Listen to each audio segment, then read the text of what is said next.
બગદાણાના નવનીત બાલદિયાને માર મારવાના કેસની અંદર મોટા સમાચાર, જેમાં એસઆઈટીની ટીમ દ્વારા છેલ્લા 16 દિવસથી તપાસ હાથ ધરવામાં આવી રહી છે, જેમાં રામવાડા ચેતન સોનીને નિવેદન માટે બોલાવવામાં આવ્યા. જયરાજ આહિરે રામવાડા પાસે નવનીતની માહિતી માંગી હતી. નવનીત બાલદિયાએ એસઆઈટી પાસે 15 પુરાવાઓ પણ આપ્યા હતા. નવનીતે પુરાવામાં રામવાડાનો પણ ઉલ્લેખ કર્યો હતો, જેને હવે બોલાવવામાં આવ્યા છે પૂછપરછ માટે. સંવાદદાતા મયુર અમારી સાથે જોડાઈ ગયા છે. મયુર, આ ખૂબ જ ચર્ચિત મુદ્દો છે અને જેની અંદર એસઆઈટી દ્વારા અન્ય વ્યક્તિઓને તપાસ અર્થે બોલાવવામાં આવ્યા છે. પૂછપરછ હાથ ધરાશે, વિગતો શું?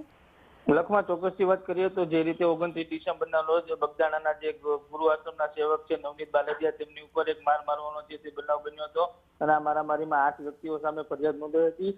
ત્યારે 8 વ્યક્તિઓની ધરપકડ પણ કરવામાં આવી હતી. આ ઉપરાંત સમગ્ર મામલે જે રીતે હોબાળો થયો હતો ત્યારબાદ જે તપાસ છે તે એસઆઈટી ટીમને આપવામાં આવી હતી, જેમાં છેલ્લા 16 દિવસથી એસઆઈટીની ટીમ છે તે તપાસ કરી રહી છે. જેમાં રામભા વાળા કરીને એક શખ્સ છે અને મૂળ અને ચેતન સોની નામના જે બે વ્યક્તિઓ છે તેમને એસઆઈટીની ટીમે આજે વિશેષ નિવેદન નોંધવા માટે બોલાવવામાં આવ્યા છે. કારણ કે કહી શકાય કે 2 દિવસ પહેલા જે નવનીત બાલદિયા છે તેને એસઆઈટીની નિવેદન માટે બોલાવ્યા હતા, ત્યારે 15 જેટલા પુરાવાઓ છે તે એસઆઈટી સમક્ષ રજૂ કર્યા હતા અને જેમાં એક પુરાવો એ હતો કે આ જે રામભા વાળા કરીને જે વ્યક્તિ છે તે જયરાજ આહિર અને નવનીત બાલદિયાનો મિત્ર હોય ને જેને જયરાજ આહિરે ફોન કરીને બોલાવ્યો હતો અને એ નિવેદન માટે તેને એસઆઈટીની ટીમે છે તે રામભા વાળા અને ચેતન સોનીને નિવેદન નોંધવા માટે બોલાવ્યા છે. લખમાં જી આભાર મયુર.